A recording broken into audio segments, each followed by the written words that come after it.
ఎత్తిన జెండా దించని కార్యకర్తల పోరాటాలు త్యాగాల వల్లనే కూటమి ప్రభుత్వం అధికారంలోకి వచ్చింది. మీ త్యాగాలకు మహానాడు వేదికగా శిరస్సు వంచి మీకు పాదాభివందనం చేస్తున్నాను. ఇక్కడుండే కార్యకర్తలే కాకుండా రాష్ట్రం మొత్తం కూడా ఇదే పోరాటం చేశారు. మీ త్యాగాలు వృధా కానివ్వం. కార్యకర్తల కష్టానికి గౌరవం, గుర్తింపు ఇస్తాం, సంక్షేమం చూపిస్తాం. ఈ రాష్ట్రాన్ని దశ దిశ మార్చే కార్యక్రమాలకు శ్రీకారం చుడతాం. దేశంలో అనేక పార్టీలు ఉన్నాయి, కానీ ప్రజల జీవితాల్లో ఇంతగా ప్రభావితం చేసిన ఏకైక పార్టీ ఉందంటే అది ఒకే ఒక పార్టీ, తెలుగుదేశం పార్టీ. తెలుగు జాతి సంక్షేమం, అభివృద్ధి మాత్రమే అజెండాగా 43 ఏళ్ల టీడీపీ ప్రస్థానం సాగుతుంది. అటు తెలంగాణ నుంచి ఇటు ఉత్తరాంధ్ర వరకు అభివృద్ధి అంటే తెలుగుదేశం పార్టీ ఆవిర్భావానికి ముందు తర్వాతను చూడాల్సిన అవసరం ఉంది. ఇది చరిత్ర చెప్పిన వాస్తవం. సంక్షేమం, సంస్కరణలు, అభివృద్ధి, ప్రతిదానికి టీడీపీనే ఒక ట్రెండ్ సెట్టర్. టీడీపీ పాలనే ఒక బ్రాండ్ అంబాసిడర్.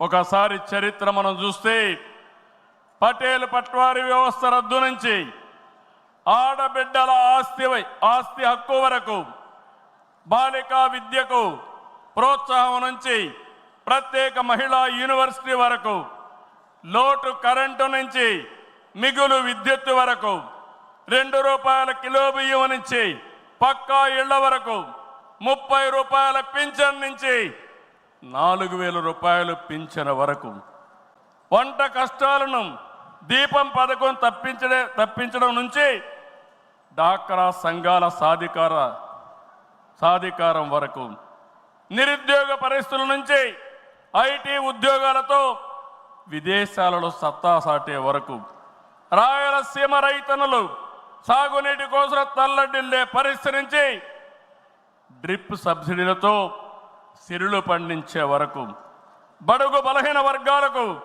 అధికారం చూపిన తొలి పార్టీ తెలుగుదేశం పార్టీ.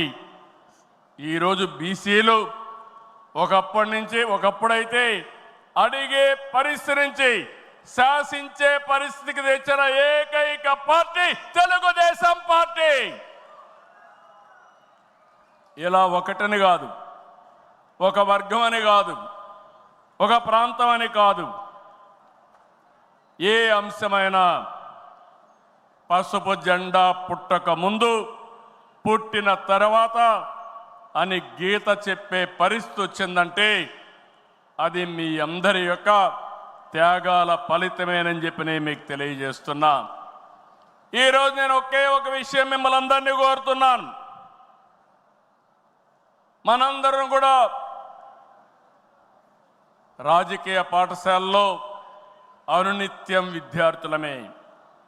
నేను కూడా అనేక సార్లు చెప్పాను, నేను నిత్య విద్యార్థిగా ఉంటా, ప్రతిరోజు నేర్చుకుంటా, నేర్చుకున్నది ప్రజలకు ఉపయోగపడితే దాన్ని ఆచరించే బాధ్యత నేను తీసుకుంటానని అనునిత్యం చెప్తున్నా. ఈరోజు ఇక్కడ మిమ్మల్ని చూశాను, చాలా ఆనందంగా ఉంది.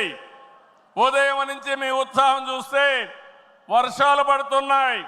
చాలామంది అనుకున్నారు ఎట్లొస్తారంటే మీ దృఢ సంకల్పం, వర్షం పడినా వరదలు వచ్చినా ఏం జరిగినా మహానాడు జయప్రదం చేయాలని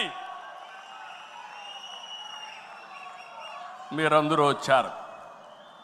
ఈ సందర్భంగా ఒకటే నేను ఆశిస్తున్నా, నేను ఒక సైనికుణ్ణి, నిరంతరం పోరాటం చేస్తా. నా శక్తి, నా ఆయుధాలు మీరే. మీరు నేను కలిస్తే ఇంకా అద్దు ఉండదు, ఆకాశమే అద్దుగా ఏ పనైనా చేయగలుగుతాం. సిద్ధమా అని మిమ్మల్ని అడుగుతున్నా. సిద్ధం అంటే చేలు పైకెత్తండి. ఎన్నో యుద్ధాలు చేసిన మనం, ఎన్నో కార్యక్రమాలు, వినూత్నమైన కార్యక్రమాలకు జయప్రదం చేసిన మనం ఈరోజు మళ్ళా ఒకసారి మీరు ఆలోచిస్తే తెలుగుదేశం పార్టీకి ఒక బ్రాండ్ ఉంది. నీతి నిజాయితీ రాజకీయాలు చేస్తాం, ఒక విజన్తో పనిచేస్తాం. పాజిటివ్ పాలిటిక్స్ మన విధానం. రాష్ట్రం ఫస్ట్ అనేది మన సంకల్పం. అందులో కూడా ఈ కార్యకర్తలు ఎప్పుడు కూడా జెండాను మోసిన మీరు నిరంతరం మీకు ఆ గౌరవం ఇవ్వాల్సిన బాధ్యత పార్టీ పైన ఉందని చెప్పి కూడా నేను మీకు తెలియజేస్తున్నా. ప్రతిపక్షంలో ఉండగా అవినీతి వ్యతిరేక పోరాటం చేశాం. అధికారంలో ఉంటే అవినీతి రహిత పాలన అందించాం. ప్రజల ఆస్తులు, ప్రజల హక్కులకు రక్షణ కల్పించాం. ఇకపైన చేస్తాం. విజన్తో భావితరాల భవిష్యత్తుకు అవసరమైన పాలసీలు తెచ్చాం. పాజిటివ్ పాలిటిక్స్తో రాజకీయాల్లో విలువలు పెంచిన ఏకైక పార్టీ తెలుగుదేశం పార్టీ.